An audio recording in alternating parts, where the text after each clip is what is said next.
Melalui video ini, kita buat dokumentari pendek mengenai Qabil Irfan di Magny Course Moto4 European Cup 2026.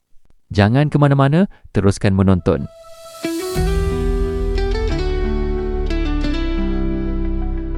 Intro. Magny Course, Perancis. Sebuah litar yang terkenal dengan selekoh pantas, zon membrek yang sukar dan perlumbaan yang penuh drama.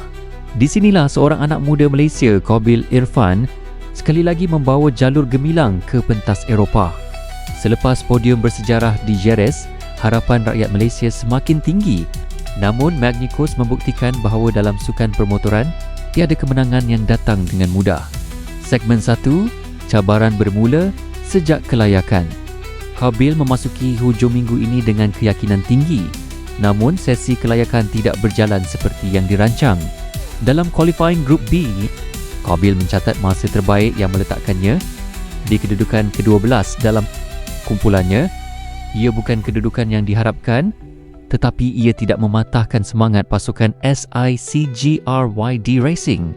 Segmen 2, perlumbaan penuh drama.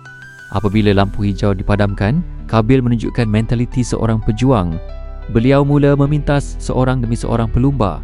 Setiap pusingan memperlihatkan peningkatan rentak. Perlumbaan kemudian bertukar dramatik apabila insiden di litar menyebabkan bendera merah dikibarkan pada pusingan terakhir. Perlumbaan ditamatkan lebih awal. Dalam keadaan yang penuh tekanan itu, Qabil berjaya menamatkan race 1 di kedudukan ke-7. Segmen 3, apa yang boleh kita pelajari? Keputusan P7 mungkin bukan podium, tetapi dalam perlumbaan yang penuh cabaran, ia membuktikan beberapa perkara penting. Qabil masih mampu mengutip mata kejuaraan. Beliau tidak melakukan kesilapan besar. Beliau berjaya mengawal tekanan walaupun bermula dari kedudukan yang kurang ideal. Inilah ciri seorang pelumba yang sedang membina masa depannya. Segmen 4, pandangan driven by passion motorsport. Bagi kami, keputusan ini tidak boleh dinilai hanya melalui angka.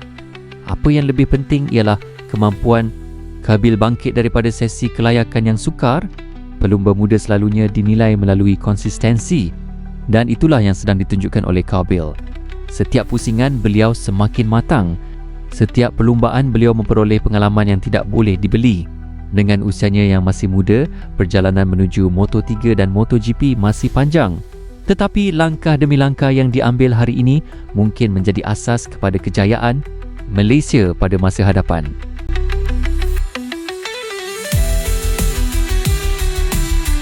Sebagai penutup, kita bolehlah katakan, Magny Course mungkin bukan pentas podium kali ini, tetapi semangat juang Qabil Irfan membuktikan bahawa seorang pejuang sebenar tidak diukur melalui kemenangan semata-mata. Beliau terus belajar, terus berkembang dan terus membawa nama Malaysia ke pentas antarabangsa. Di Driven by Passion Motorsport, kami akan terus mengikuti setiap perjalanan Qabil Irfan sehingga impian itu menjadi kenyataan. Jika anda bangga melihat anak Malaysia bersaing di pentas dunia, jangan lupa like, subscribe dan kongsikan video ini. Kerana setiap sokongan anda adalah pembakar semangat buat wira muda negara. Malaysia boleh.